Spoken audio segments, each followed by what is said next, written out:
Alright everyone, I am David Wave of Babies Kirk. And I'm Hanks Compson. We are bringing to you the third game between Swansea and Glasgow. This is the 2v2 match currently. They are tied 1-1. Been pretty exciting matches so far. For this 2v2 it will be a Zerg Protoss versus a Terran and Protoss.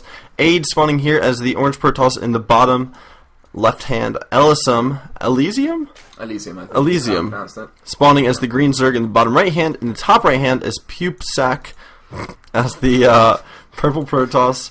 And Murphy as the teal Terran in the top left hand corner. I like the name Murphy. Yeah. Sounds like an old guy. Fair enough. Well, yeah, Glasgow at the top, guys, as you can see on our lovely little scoreboard, and Swansea are at the bottom. Spawning on the ruins of Tarnosis, I should know the name of it. It's one of those two.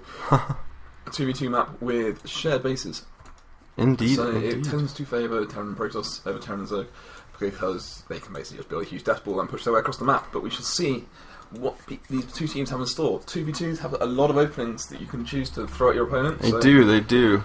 Zergs, from what I've seen, tend to shine in the early to mid game, and as it goes into late game, they're not that great in 2v2. Protoss, they can synergize with Zerg well in the mid game. Yeah, it's very important for the TP team to try and scout what the Zerg is doing in terms of Lings or Roaches, because that makes quite a big difference. Because obviously, the way you respond, if you're going Hellions, you don't want to be facing against a Stalker Roach composition. So we shall see as the game evolves. Zerg choosing to not fast expand, you can actually do it. Quite a lot of very high level players. You might not necessarily put the hatch down in your natural, but to stick a second hatch down and then get loads and loads and loads of Zerglings. Yeah, often quite a good strat. But you probably could sneak an expansion down here. Oh yeah, the issue is obviously that would be incredibly difficult. Yeah, that's one of the. I'd say that's cheese because you're. Yeah, it's a bit of a cheesy maneuver. Yeah, I actually came up with a definition for cheese the other day. Would you like to hear it? Actually, this probe might get lost if that happens. It's a big deal, but no, actually, that was an advantage for the Protoss player because so much mining time was lost from the Zerg. But my definition of cheese is any strategy that works if your opponent doesn't scout it. Pretty much, I think, yeah. Like that. The only way that the strategy works is that your opponent doesn't know it's coming. Yeah.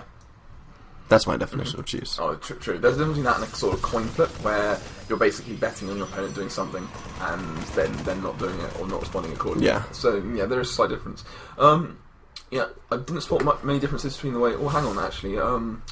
The Glasgow Protoss, so Pupsac, to go second gas. So that's the first change. Difference in build. He might be going for DTs. That's usually what comes with two gases. Although I don't know how common that is. I would say that the issue with that is that is he going to choose to use his Chrono Boost on Warp Gate? Oh, there we go. Yeah, he's stored up a lot of Chrono Boost. You need to get a Warp Gate out quickly as Protoss in 2v2 because you're not very helpful to your ally until you have Warp Gate out, because your units take a long time to build and they're not very good by themselves.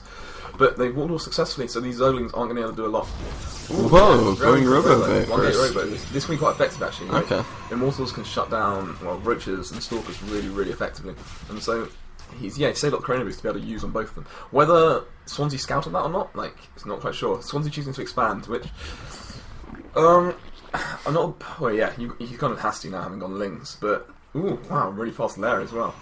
Whoa, interesting decision on Elysium's part, going for that quick Lair. Lair before 6 minutes, that is insane. I usually try to get mine at around 9 or 10 minutes. No, this is a completely different format. Yeah. I mean, you'll see Lairs of one or two base the whole time in twos.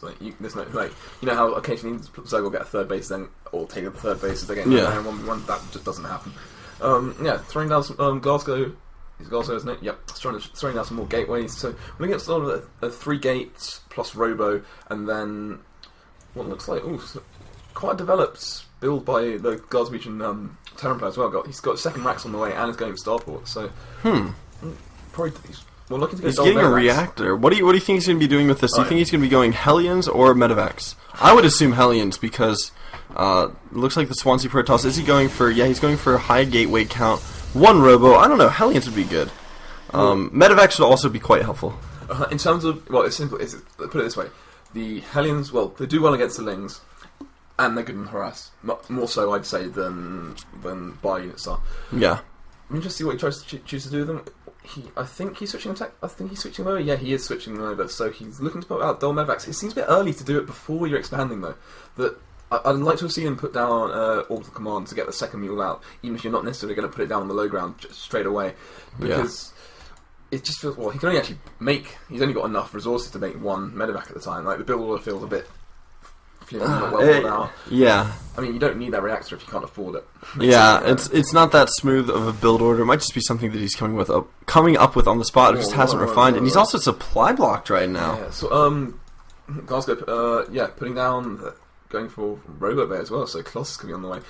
They're pushing across the map now, choosing to put some pressure on to try and gain some map control. And to be fair, Spire's only half done for Swansea, so there's quite a bit of a timing push here that they can take advantage of. This could do a huge amount of damage, actually.